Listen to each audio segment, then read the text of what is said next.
Good morning student. આપણે પહેલું chapter જે છે ઘન અવસ્થા એ આપણે આખું પૂર્ણ કર્યું. હવે આગળ આપણે આજે બીજું એક ચેપ્ટર જોવાનું છે, જે ચેપ્ટરનું નામ છે પોલિમર.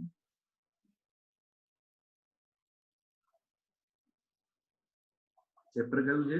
પોલિમર. આ આપણા કેમિસ્ટ્રીના ભાગ 2 ની અંદર આ ચેપ્ટર આપેલું છે, પોલિમર ચેપ્ટર.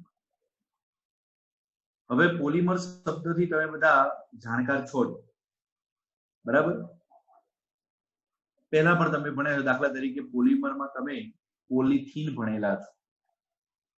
10મા ધોરણની અંદર પોલિથીન આવતું, પોલીવિનાઇલ ક્લોરાઇડ એટલે કે પીવીસી આવતું, એ બધા પોલિમર પદાર્થો. હવે અહીંયા આખું આ ચેપ્ટર આપણે ભણવાનું છે પોલિમર પદાર્થો વિશે. તો પહેલો પ્રશ્ન એ થાય કે સાહેબ આ આખું ચેપ્ટર ભણવાની જરૂર શું છે, કેમ જરૂર છે? તો પોલિમર ચેપ્ટર ભણવાની બાળકો એટલા માટે જરૂર છે કે પોલિમર જે પદાર્થો છે એ પોલિમર પદાર્થોના ઉપયોગો બહુ બધા છે. વ્યવહારિક રીતે જોવા જઈએ તો ઘણા બધા એના ઉપયોગો છે. દાખલા તરીકે આપણે આપણા ઘરની અંદર પ્લાસ્ટિકની જે વસ્તુઓ આપણે વાપરીએ છીએ, દાખલા તરીકે ડોલ વાપરીએ છીએ, પ્લાસ્ટિકની ડોલ વાપરીએ છીએ, પ્લાસ્ટિકના કપ વાપરીએ, કપ રકાબી બધું આવે છે. બાળકોના રમકડા પેકિંગ કરવા માટેની થેલીઓ વાપરીએ છીએ, બરાબર? એ સિવાય આપણે જે કપડા તૈયાર થાય છે, સંશ્લેષિત કાપડ, કુદરતી કાપડ નહીં પરંતુ સંશ્લેષિત કાપડો જે તૈયાર થાય, એ કાપડો બનાવવા માટે. પછી ઓટોમોબાઈલ ક્ષેત્રે, દાખલા તરીકે ઓટોમોબાઈલ એટલે વાહન વ્યવહારની વાત છે. ઓટોમોબાઈલની અંદર આપણે વાત કરીએ, આ તો રોજબરોજની જિંદગીની વાત કરીએ. ઓટોમોબાઈલ ક્ષેત્રે દાખલા તરીકે ટાયર બને છે. ટાયર જે છે એ શેના છે? એ પણ પોલિથીન છે, એક પ્રકારનું પોલિમર છે, સોરી. પછી ઘણી જગ્યાએ ઓટોમોબાઈલ ક્ષેત્રમાં સીલ લગાવવાના આવે છે, તો એ જગ્યાએ ઘણી જગ્યાએ સ્પેર પાર્ટ જે વપરાય છે, એ સ્પેર પાર્ટ્સની અંદર પણ એનો ઉપયોગ થાય છે. એ સિવાય આપણા ઘરની અંદર જે તાર વપરાય છે, વીજ તાર વપરાય છે, એ વીજ તારમાં તમને ખબર છે ઉપર પ્લાસ્ટિકનું આવરણ હોય છે, બરાબર છે? એ પ્લાસ્ટિકનું આવરણ છે એ પણ પોલિમર પદાર્થ છે. એ સિવાય આપણા ઘરની અંદર મકાનોમાં, બરાબર છે, ઘણું બધું આપણે અત્યારે ફર્નિચર ને એ બધું બનાવીએ છીએ, તમને ખબર છે કે એની અંદર પણ આપણે એનો ઉપયોગ કરીએ છીએ. તો મકાનોમાં ઇન્ટિરિયરમાં એનો ઉપયોગ કરીએ. ફર્નિચર અત્યારે જો તમે પીવીસી નું ફર્નિચર આવે છે, પીવીસી એ પોલિમર પદાર્થ. એ સિવાય ઘણી બધી જગ્યાએ મેડિકલ ક્ષેત્રે પણ એનો બહુ ઉપયોગ છે, આપણે આ ચેપ્ટરમાં જોઈશું. પછી ફાર્મસી એટલે કે દવાઓની અંદર પણ એનો બહુ ઉપયોગ થાય છે, એ બધું પણ આપણે જોઈશું. ટૂંકમાં કહેવાનો મતલબ એ છે કે આપણા રોજબરોજ આ બધી જ વસ્તુઓ આપણા રોજબરોજની જિંદગીમાં સમાયેલી છે, અને આ બધી વસ્તુઓમાં પોલિમર પદાર્થોના ઉપયોગો થાય છે. એટલે પોલિમર પદાર્થો ભણવા આપણા માટે બહુ જ જરૂરી છે. તો કેમ ભણવા જરૂરી છે મેં તમને એ સમજાવ્યું. પોલિમર કેમ ચેપ્ટર આ મૂક્યું છે, તો એનું કારણ લગભગ દરેક ક્ષેત્રની અંદર અત્યારે હાલ તમે જો આપણા ઘરમાં પ્લાસ્ટિકની બોટલ હોય તો પ્લાસ્ટિકની બોટલ પણ પોલિમર પદાર્થ છે. આપણા અત્યારે પ્લાસ્ટિક વગરનું જીવન આપણે વિચારી ના શકીએ. તે બધા જ પ્લાસ્ટિક પોલિમર પદાર્થો છે. તો પહેલો પ્રશ્ન આપણે એ થાય કે સાહેબ આ પોલિમર શબ્દ જે છે એ પોલિમર શબ્દ આવ્યો ક્યાંથી? તો પોલિમર જે છે એ હકીકતમાં ગ્રીક ભાષાના શબ્દ ઉપરથી આવેલું છે. 2 શબ્દો, ગ્રીક ભાષાના કેટલા શબ્દો હતા? 2 શબ્દો હતા. એ 2 શબ્દોમાં એક શબ્દ છે પોલી અને બીજો શબ્દ છે મર. આ પોલી અને મર આ બંને શબ્દો ઉપરથી, તો પોલી એટલે શું? તો પોલી એટલે વધુ અથવા ઘણા બધા, અને મર એટલે શું? એકમ. ઘણા બધા એકમો અથવા બહુ બધા એકમો, બરાબર છે? તો ઘણા બધા એકમો જે છે, પોલી એટલે ઘણા બધા અથવા વધુ, અને મર એટલે ઘણા બધા એકમો જે છે એ ઘણા બધા એકમોને શું કહેવાય છે? પોલિમર કહેવામાં આવે છે. આ ગ્રીક ભાષાના આખા શબ્દ ઉપરથી બનેલો છે. તો આપણે પોલિમર પદાર્થની જો વ્યાખ્યા જોવી હોય તો વ્યાખ્યા શું થાય? તો પોલિમર પદાર્થની વ્યાખ્યા એવી આવે છે કે અસંખ્ય સાદા કાર્બનિક અણુઓ, અસંખ્ય ઘણા બધા, અસંખ્ય એટલે ઘણા બધા સાદા કાર્બનિક અણુઓ. કેવા અણુઓ લેવાના છે? સાદા. કેવા અણુઓ? કાર્બનિક અણુઓ. તો ઘણા બધા સાદા કાર્બનિક અણુઓ અથવા સક્રિય અણુઓ, તમે ઘણી બધી વસ્તુઓ વાપરી શકો છો અહીંયા શબ્દ તરીકે, બરાબર છે? તો ઘણા બધા સાદા કાર્બનિક અણુઓ જે છે સહસંયોજક બંધથી જોડાય. કયા બંધથી જોડાય બાળકો? સહસંયોજક બંધથી જોડાઈને વિરાટ અણુ બનાવે છે. કેવો અણુ બનાવે છે? વિરાટ અણુ. આ વિરાટ અણુ બનાવે એને કહેવામાં આવે છે પોલિમર કહેવામાં આવે છે. તો અહીંયા તમે જુઓ ઘણા બધા કીધા છે, ઘણા બધા કાર્બનિક અણુ, બહુ બધા કાર્બનિક અણુઓ વારંવાર જોડાયા જ કરે, બરાબર છે? તો બહુ મોટો અણુ બનશે, વિરાટ અણુ બનશે કે જેનું આણ્વીય દળ લગભગ, એનું આણ્વીય દળ આપણે વિચારીએ તો લગભગ એનું આણ્વીય દળ હોય છે 10³ એટલે 1000 થી માંડીને 10⁷ જેટલું, બરાબર છે? આણ્વીય દળ ધરાવતા વિરાટ અણુ માટે બીજો શબ્દ વપરાય છે બૃહદ અણુ, બરાબર છે?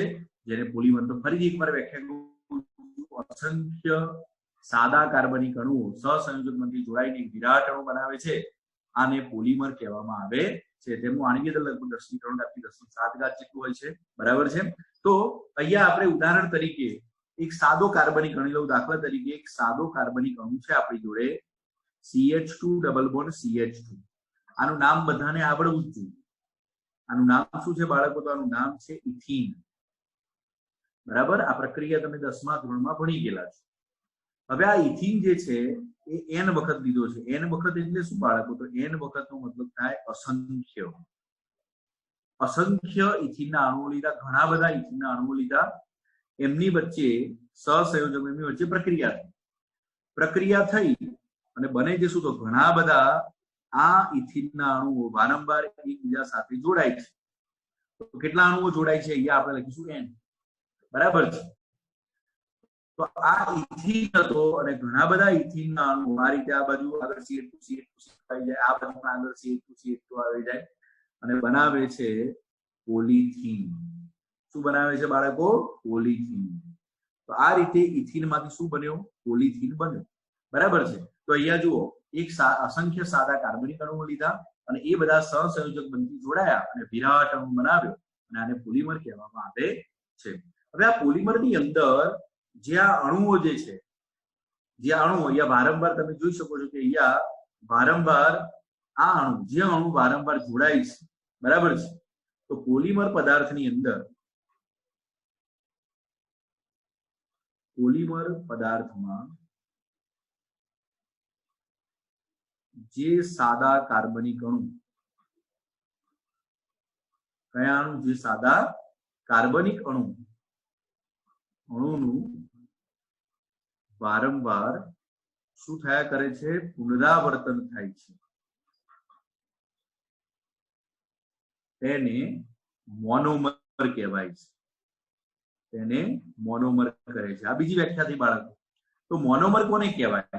તો મને કહો અહીંયા કયો સાદો કાર્બનિક અણુ છે પુનરાવર્તન પામે છે? તો વારંવાર પુનરાવર્તન પામતો અણુ કયો છે? ઇથીન. તો આ ઇથીન જે છે એ કોણ છે બાળકો? મોનોમર છે. કોણ છે? મોનોમર.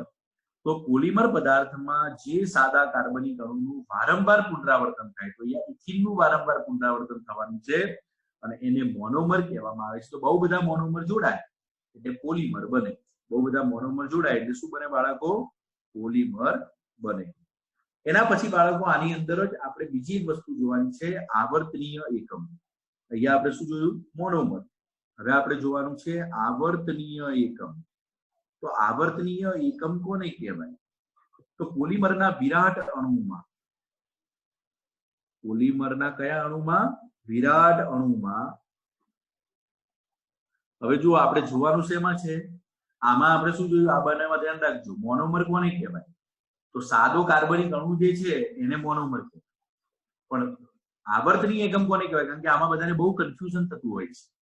તો વિરાટ અણુમાં, એટલે અહીંયા હવે ચોખવટ કરી કે પોલિમરના કયા અણુમાં? વિરાટ અણુમાં. આ નથી જોવાનું, આ જોવાનું છે.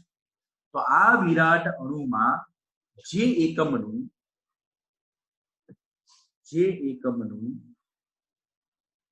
વારંવાર પુનરાવર્તન થાય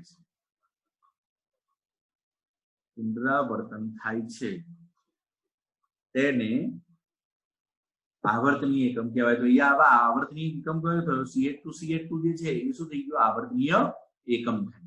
આને મોનોમર કહેવાય. ઇથિન મોનોમર છે, જ્યારે CH2 જે છે એ આપણો કોણ થઈ જાય? આવર્તનીય એકમ. તો મોનોમર એટલે સાદો કાર્બનિક અણુ, જ્યારે આવર્તનીય એકમ કોની અંદર જોવાનો? પોલિમર જે બને છે, વિરાટ અણુ જે બને છે એને આવર્તનીય એકમ કહેવામાં આવે છે. તો આ ખાસ ધ્યાન રાખવાનું. એના પછી આવે છે પોલિમરાઇઝેશન.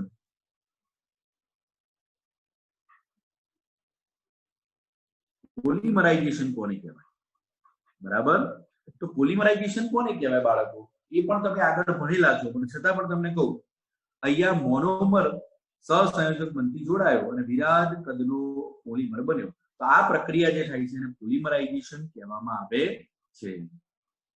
તો કોણ જોડાય છે? મોનોમર. કયા બંધથી જોડાય છે?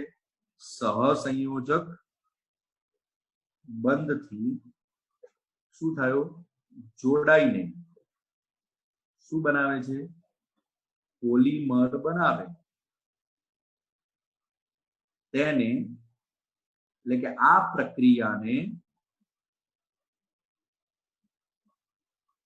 પોલિમરાઇઝેશન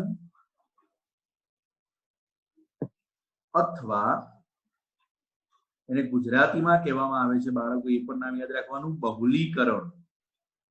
કયું કરણ? બહુલીકરણ કહે છે.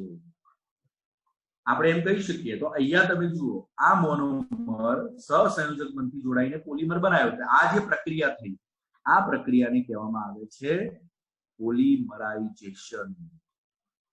આ કઈ પ્રક્રિયા થઈ? પોલિમરાઇઝેશન.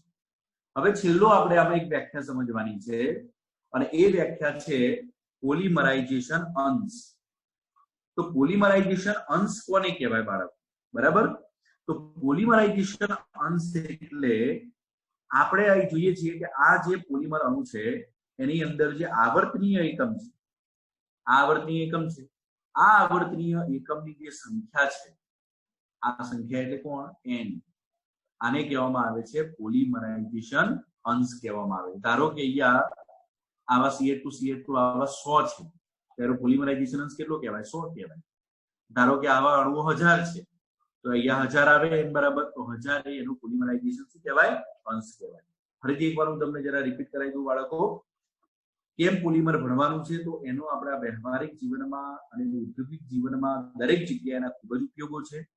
તો આ થઈ ગયા પોલિમરના ઉપયોગ, એટલે આપણે ભણવું પડે છે. પોલિમર જે છે એ શબ્દ ક્યાંથી આવે? તો ગ્રીક ભાષાના બે શબ્દો જે છે, પોલી અને મર. પોલી એટલે શું? વધુ અથવા ઘણા બધા, અને મરનો મતલબ શું થાય છે બાળકો? એકમ. અને એના ઉપરથી પોલિમર શબ્દ આવ્યો છે, એટલે ઘણા બધા એકમ. બરાબર.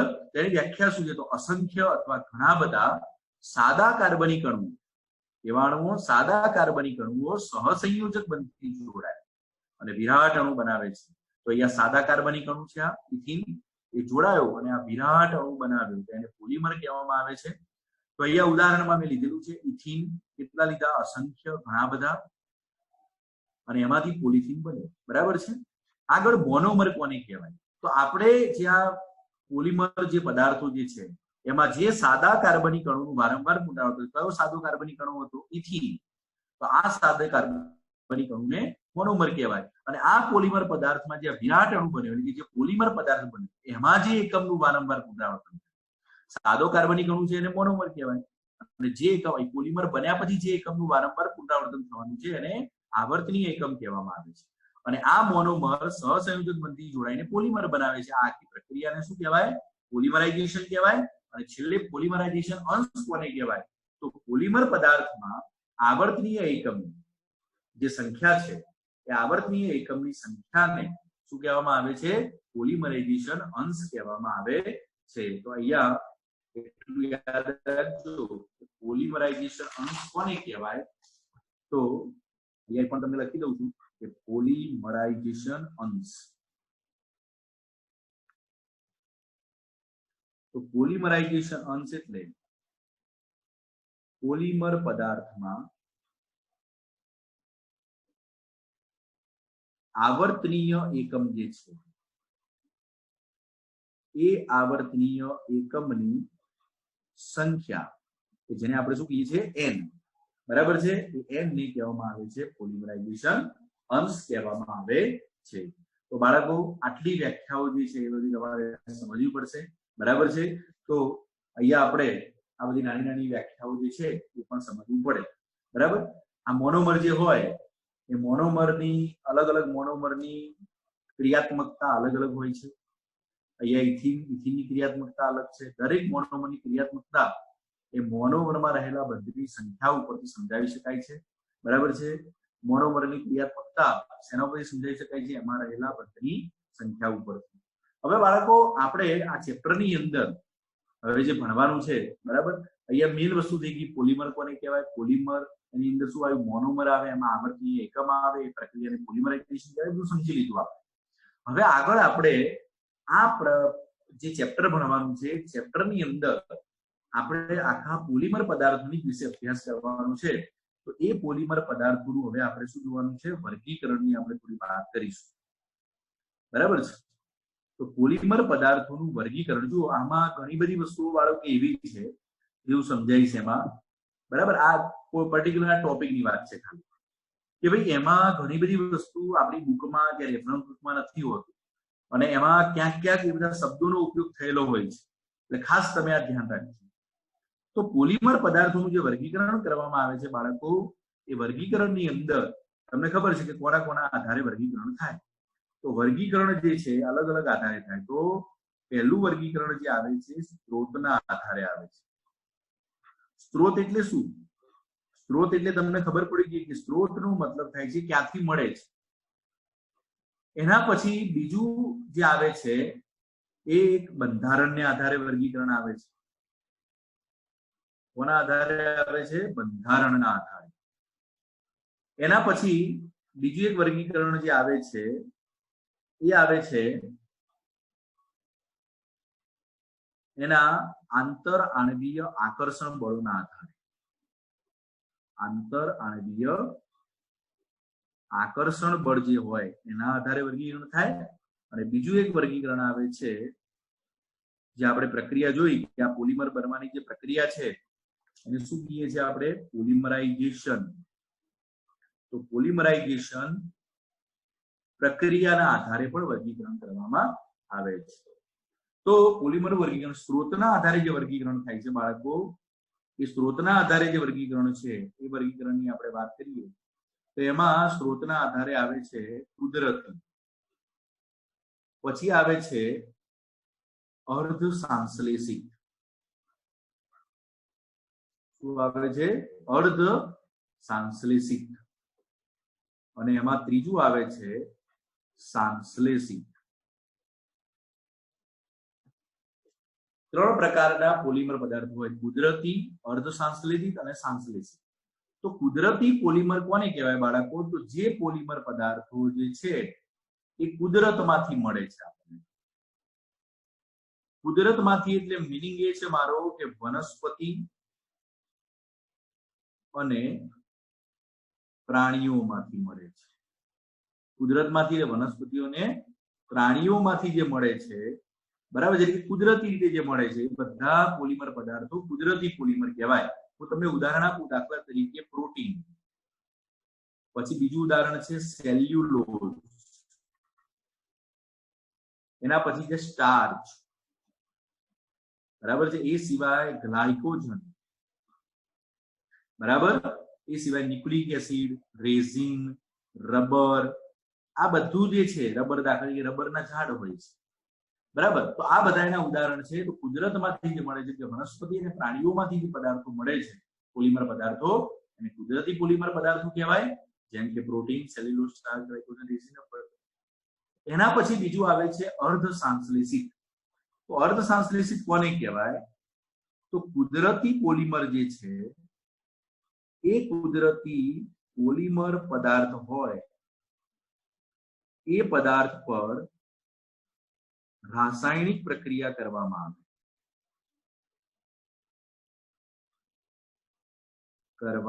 આવે તમારી જોડે કુદરતી પોલિમર પદાર્થ છે, પણ એ કુદરતી પોલિમર પદાર્થ જે છે એનો ડાયરેક્ટ ઉપયોગ કરી શકાય એમ નથી, તો એના ઉપર તમે રાસાયણિક પ્રક્રિયા કરી, તો કુદરતમાંથી મળે તો તમે એના ઉપર શું કરી, પાછી રાસાયણિક પ્રક્રિયા કરી કરવામાં આવે તો એવાને કહેવામાં આવે છે અર્ધ સંશ્લેષિત.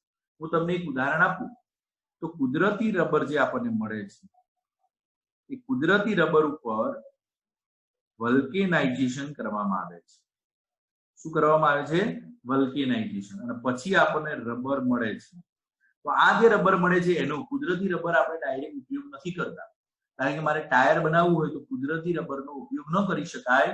એ કુદરતી રબર ઉપર વલ્કેનાઇઝેશન પ્રક્રિયા કરવી પડે અને પછી જે રબર તૈયાર થાય એનો ટાયર ટ્યુબ બનાવવા માટે ઉપયોગ કરવો પડે. કુદરતમાંથી મળ્યું હતું ને એમાં રાસાયણિક પ્રક્રિયા કરી, બરાબર છે, એટલા માટે એને અર્ધ સંશ્લેષિત પદાર્થો કહેવામાં આવે છે. એ સિવાયના ઉદાહરણ પણ એક બે તમને બુકમાં આપેલા છે, તમારે જોઈ લેવા. એ સિવાય હવે ત્રીજું આવે છે સંશ્લેષિત. તો હવે તમને આટલા ઉપરથી ખબર પડી હશે કે સંશ્લેષિત કોને કહેવાય? તો જે માનવ સર્જિત છે, સંપૂર્ણપણે માનવ સર્જિત. તો સંપૂર્ણપણે જે માનવ સર્જિત છે એને સંશ્લેષિત પોલિમર પદાર્થો કહેવામાં આવે છે. દાખલા તરીકે આપણે પોલિથીનનો ઉપયોગ કરીએ છીએ બાળક, એ સંપૂર્ણપણે માનવ સર્જિત. પીવીસી, બરાબર, સંપૂર્ણપણે માનવ સર્જિત. રેસાઓ આપણે બનાવીએ જેમ કે નાયલોન, ટેરિલિન, આ કાપડ આવે છે, તમને ખબર હોય ટેરિલિન નું કાપડ આવે. પોલિએસ્ટર, તમે નામ સાંભળ્યું હશે, પોલિસ્ટર આપણે કહીએ છીએ જેને, પોલિએસ્ટર કાપડ. આ બધા જે છે કૃત્રિમ રબર આપણે લઈ શકીએ. રબર અત્યારે કૃત્રિમ રીતે પણ બનાવવામાં આવે છે.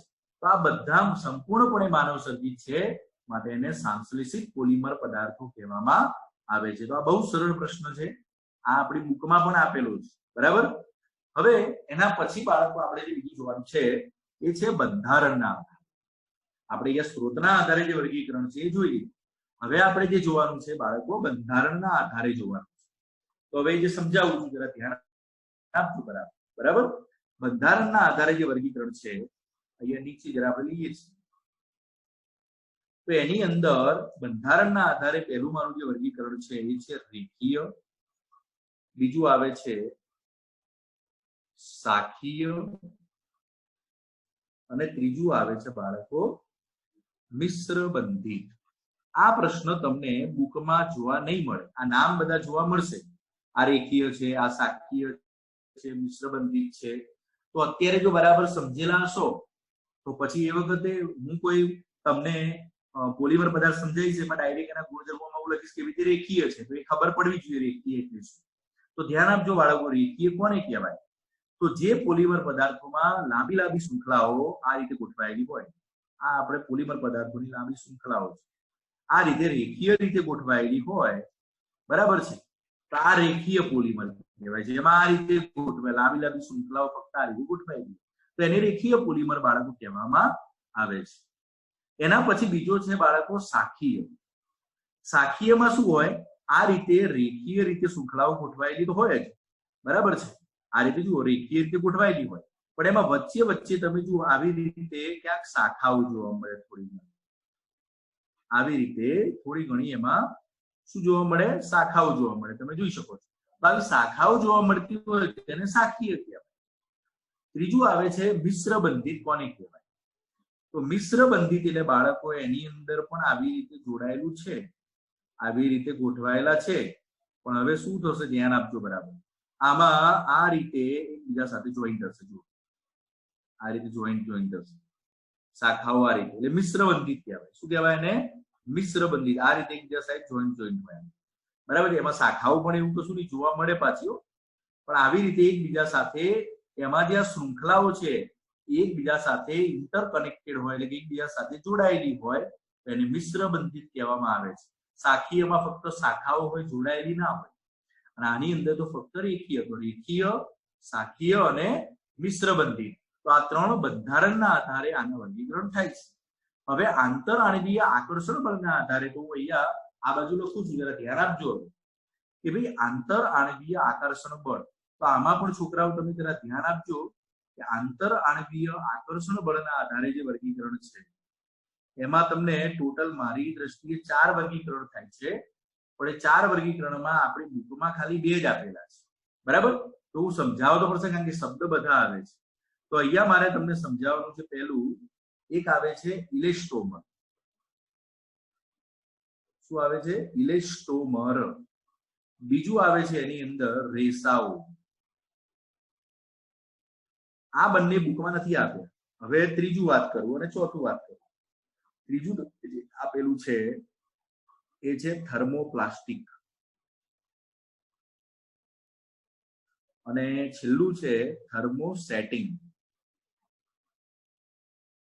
તો આ 4 વર્ગીકરણ થાય આંતર આણવીય આકર્ષણ બળના આધારે: ઇલેસ્ટોમર, રેસાઓ, થર્મોપ્લાસ્ટિક, થર્મોસેટિંગ. તો હવે ઇલેસ્ટોમરની વાત કરીએ બાળકો. આપણે ઇલેસ્ટોમર જે છે એની અંદર આંતર આણવીય આકર્ષણ બળ જે છે એ આકર્ષણ બળ એમાં ઓછું છે. આમાં આ બેને કમ્પેરિઝન કરવાની ને આ બેની કમ્પેરિઝન અલગ રાખવાની છે.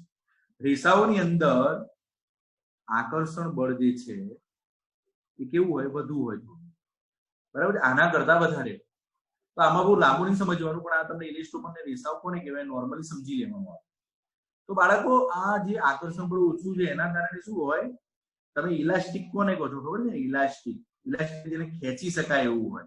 એટલે કે આની અંદર તમને સ્થિતિસ્થાપકતા બરાબર વધારે જોવા મળે. જ્યારે આ જે છે એ સ્થિતિસ્થાપકતા વધારે હોય ને થોડું આમ નરમ હોય. જ્યારે આ કેવા હોય? એકદમ મજબૂત હોય. બરાબર છે? તો આ નરમ હોય છે મોટા ભાગે, તમે વધારે ખેંચી શકો. જ્યારે રેસાઓ મજબૂત હોય. હું તમને ઉદાહરણ આપું. નાયલોન તમે જોયું, નાયલોનની દોરીઓ જોયેલી છે. નાયલોન આપણે આવે ખબર હશે તમને. એ નાયલોનની દોરી હોય તમે જોરથી ખેંચશો તો એ તૂટશે નહીં. બરાબર છે? કેમ? એ રેસા છે. યાદ રાખજો. જ્યારે ઇલેસ્ટોમર એટલે તમે સમજો કે આપણે જે રબર ઉપયોગ કરીએ છીએ, રબર બેન્ડ આપણે રાખીએ, એ રબર બેન્ડ છે એમાં સ્થિતિસ્થાપકતા વધારે છે. તમને ખબર નરમ છે, થોડું ખેંચીએ તો તૂટી જાય. બરાબર છે? તો આ નરમ હોય છે, આ કેવું હોય છે? મજબૂત હોય છે. આમાં આટલું યાદ રાખવાનું કે ઇલેસ્ટોમર કોને કહેવાય? રેસાઓ કહેવાનું. ઇલેસ્ટોમર એટલે એની અંદર સ્થિતિસ્થાપકતા થોડી જોવા મળે, ખેંચી શકાય. એને ખેંચી શકાય બધું. બરાબર છે? પણ વધારે પડતું ખેંચશો, બરાબર છે, આને ખેંચી શકાય ખરા? આ મજબૂત હોય. કેવા હોય છે? મજબૂત હોય છે. આને વધારે ખેંચશો તો તૂટી જશે.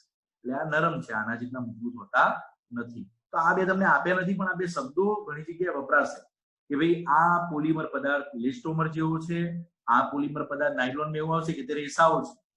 તો આપણને ખબર પડે કે રેસાઓ એટલે મજબૂત અને ઇલેસ્ટોમર એટલે બહુ એટલો મજબૂત હોય નહીં.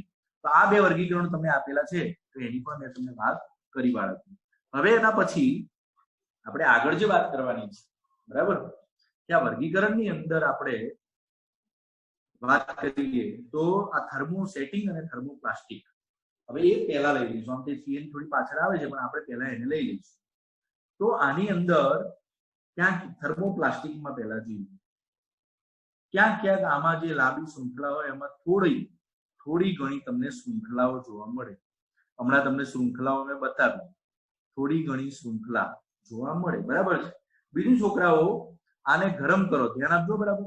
ગરમ કરતા આ ખાસ ધ્યાન રાખજો, ગરમ કરતા નરમ બને અને ઠંડુ પાડો એટલે પાછું કેવું બની જાય? સખત બની જાય. આ મેન વસ્તુ છે. થર્મોપ્લાસ્ટિક ગરમ કરો એટલે નરમ બને અને ઠંડુ પાડો તમે પાછું એટલે પાછું સખત થઈ જાય છે. તમને બધાને ખબર છે. દાખલા તરીકે હું તમને એક ઉદાહરણ આપું છું. આપણે પોલિથીન હોય, કોથળી હોય, કોથળી એને તમે ગરમ કરો, સળગાવશો તો શું થશે? પીગળશે. પીગળી જેવું નીચે પડે ને ઠંડુ પડશે એટલે પાછું કેવું થશે? સખત. તો એ થર્મોપ્લાસ્ટિક છે. ધ્યાન આપજો. બરાબર છે? બીજું આના આકર્ષણ બળની વાત કરીએ. બરાબર? આનું જે આકર્ષણ બળ છે એ આકર્ષણ બળ ઇલેસ્ટોમર કરતા વધુ હોય. ઇલેસ્ટોમર જે મેં હાલ સમજાવ્યું તમને, આના કરતા આનું આકર્ષણ બળ કેવું હોય છે? વધારે હોય છે. પણ યાદ રાખજો, રેસાઓ કરતા ઓછું હોય. રેસાઓમાં આકર્ષણ બળ રેસાઓ કરતા ઓછું આકર્ષણ બળ જોવા મળે. જુઓ, તો તો આમાં લાંબી લાંબી જે શૃંખલાઓ લાંબી લાંબી જે આખી શૃંખલા હોય એમાં ક્યાંક થોડી ઘણી શાખાઓ જોવા મળે. થોડી ઘણી શૃંખલાઓની શાખાઓ લખવાનું હતું, બરાબર છે. થોડી ઘણી શાખાઓ જોવા મળે છે. લાંબી શૃંખલા હોય એમાં વચ્ચે વચ્ચે શાખાઓ આવેલી. બીજું ખાસ આને થર્મોપ્લાસ્ટિક કેમ કહેવાય? થર્મોપ્લાસ્ટિક એને કહેવાય કે જે ગરમ કરવામાં આવે તો નરમ બને અને પાછું ઠંડુ પાડો તો ઠંડુ પાડતા પાછું કેવું થઈ જાય? સખત. બરાબર છે. આમાં આકર્ષણ બળ ઇલેસ્ટોમર કરતા વધુ હોય, રેસાઓ કરતા ઓછું હોય છે બાળકો. બીજું, થર્મોપ્લાસ્ટિક પોલિમર જે છે પ્રમાણમાં નરમ છે, બરાબર છે. તો યાદ રાખજો, પ્રમાણમાં નરમ હોય. તમે પોલિથીન ની વાત કરીએ તો પોલિથીન પ્રમાણમાં નરમ છે. બીજું, પીવીસી, આનું ઉદાહરણ પીવીસી માં આવે. પીવીસી જે છે એ પણ પ્રમાણમાં થર્મોસેટિંગ કરતા, બરાબર છે, નરમ હોય છે. પ્રમાણમાં નરમ અને થર્મોસેટિંગ કરતા, જેનો છેલ્લો પ્રકાર આપણે ભણવાનો છે, એ થર્મોસેટિંગ કરતા ઓછા મજબૂત હોય. થર્મોસેટિંગ ની મજબૂતાઈ વધારે હોય, આની મજબૂતાઈ ઓછી હોય. તો આપણે ઉદાહરણ લખવું હોય તો ઉદાહરણ તરીકે પોલિથીન, પોલીવિનાઇલ ક્લોરાઇડ, બીજું નામ લખી દઉં છું તમારી જાણકારી માટે, આગળ ભણવાનું છે, પોલિસ્ટાઇરીન. આ બધા જે ઉદાહરણો છે બાળકો, એ બધા ઉદાહરણો થર્મોપ્લાસ્ટિકના છે. તો થોડી ઘણી શાખાઓ જોવા મળે, બરાબર છે. શૃંખલાઓમાં ક્યાંક ક્યાંક વચ્ચે વચ્ચે ગરમ કરતા નરમ બને, ઠંડુ પાડતા સખત બને. આકર્ષણ બળ ઇલેક્ટ્રોન કરતા વધુ, રેસાઓ કરતા ઓછું હોય. પ્રમાણમાં નરમ છે, થર્મોસેટિંગ કરતા ઓછા મજબૂત છે. આ બધા એના ઉદાહરણ છે, બરાબર છે. હવે એની આપણે થર્મોસેટિંગ ની વાત કરીએ. થર્મોસેટિંગમાં લખાય ગરમ કરતા, એકવાર બની ગયું, બરાબર છે, તો એકવાર બની ગયું પછી ગરમ કરતા, બરાબર છે, એની ફરીથી નરમ બનતા નથી. ફરીથી નરમ બનતા નથી. એમાં બીજું શાખાઓ વાળું મારે લખવાનું હતું, તો આની અંદર વધુ શાખા જોવા મળે અને મિશ્ર બંધિત હોય બાળક. કેવા હોય છે? મિશ્ર બંધિત. તો પહેલું આ થઈ ગયું, એમાં આના કરતા વધુ શાખાઓ હોય. મિશ્ર બંધિત મેં હમણાં સમજાયું તમને. ગરમ કરતા એ ફરીથી કોઈ દિવસે નરમ બનતા નથી. એકવાર બની ગયો એ બની ગયો, ફરીથી નરમ બનતો નથી, બરાબર છે. બીજું, આમાં એના બંધારણમાં ફેરફાર ન થાય. ગરમ કરતા કેમ આવું થાય છે? કારણ ગરમ કરતા બંધારણ ફેરફાર ન થાય, તો બંધારણમાં ફેરફાર થતો નથી. તેઓ નરમ નથી, સખત અને કેવા છે? મજબૂત છે, બરાબર છે. અને એટલા માટે તે ઘસારાનો પ્રતિકાર કરે છે. કોનો પ્રતિકાર કરશે? ઘસારાનો પ્રતિકાર કરે છે. એટલા માટે. બીજું, વિદ્યુત અને ઉષ્માના અવાહક છે. હવે આનું ઉદાહરણ આપી દઉં છું મસ્ત મજાનું. આપણે લગ્નમાં જઈએ તો ત્યાં જે ડીશમાં આપણે પીએ છીએ ને પ્લાસ્ટિકની, પ્લાસ્ટિકની ડીશ હોય છે, મેલેમાઇનની હોય છે. અને મેલેમાઇન જે છે એ બાળકો થર્મોસેટિંગ છે. ગમે જેટલું ખાવાનું ગરમ હોય, આપણે મેલેમાઇનની ડીશ ગરમ લાગે છે? ના, કારણ કે વિદ્યુત અને ઉષ્માના કેવા છે? અવાહક છે. એટલા માટે મેલેમાઇન મજબૂત હોય, બરાબર છે. તો એ થર્મોસેટિંગ છે. મેલેમાઇન ને તમે ગરમ કરો છો, નરમ બને છે? ગરમ ખાવાનું લઈએ છીએ, નરમ બની જાય છે? ના, કોઈ દિવસે નરમ બનતું નથી. અને બીજું ઉદાહરણ છે બેકેલાઇટ. સાહેબ, બેકેલાઇટ કોને કહેવાય? તો આપણે પેલા કુકર વાપરે, કુકરના હાથા કાળા કલરના હોય છે ને, એ કુકરના કાળા રંગના જે હાથા છે ને, એ કાળા, પછી ઇસ્ત્રી જે હોય છે, એ ઇસ્ત્રીમાં આપણે જે હાથ પકડીએ છીએ બ્લેક કલરનું હોય છે, પ્લાસ્ટિક જેવું, એ બેકેલાઇટ છે. એ ઉષ્માના અવાહક છે અને એ પણ મજબૂત હોય છે, બરાબર. તો એને એ બંને જે છે, મેલેમાઇન, બેકેલાઇટ, એ બંને થર્મોસેટિંગ પ્રકારના છે. થર્મોસેટિંગમાં આપણે આના પ્રમાણે જોઈએ. જો આ મોઢે કરવાનું એટલે આ તમને આવડી જ જશે. તો આમાં થોડી ઘણી શૃંખલાઓમાં થોડી ઘણી શાખાઓ હોય, આમાં વધુ શાખાઓ જોવા મળે. મિશ્ર બંધિત પ્રકારનું બંધારણ છે. આને ગરમ કરતા નરમ બને, ઠંડુ પાડતા સખત થાય. આને ગરમ કરતા ફરીથી નરમ બને નહીં અને એના બંધારણમાં કોઈ ફેરફાર થતો નથી. આ નરમ હોય છે ત્યારે આ સખત હોય છે, બરાબર છે. અને આ આના કરતા થર્મોપ્લાસ્ટિક કરતા મજબૂત હોય. મજબૂત એટલે ઘસારાનો શું કરે છે? પ્રતિકાર કરે છે. ઘસારો બહુ લાગતો નથી અને વિદ્યુત અને ઉષ્માના અવાહક છે. ઉદાહરણ તરીકે મેલેમાઇન અને બેકેલાઇટ. તો બાળકો, આજે મેં જે ચલાવ્યું છે, બરાબર છે, એની પીડીએફ પણ મોકલી દઈશું. અને ખાસ આજે જે ચલાવ્યું છે એ જરા ધ્યાનથી, બરાબર, એકવાર વિડીયો સારી રીતે જોઈ લેવો. વારંવાર જોવા. એક વસ્તુ ના ખબર પડતી હોય તો મેં તમને કીધું એમ કે આ ઇલેસ્ટોમ અને રેસાઓ નથી સમજાયેલું અંદર બુકમાં. એ સિવાય રેખીય, શાખીય, મિશ્ર બંધિત પણ અંદર સમજાયેલું નથી. તો એ બધી વસ્તુઓ પણ તમારા મગજમાં બરાબર ઉતરવી જોઈએ. તો આજે આપણે અહીં સુધી આપણે રવા દઈએ છીએ, બરાબર છે.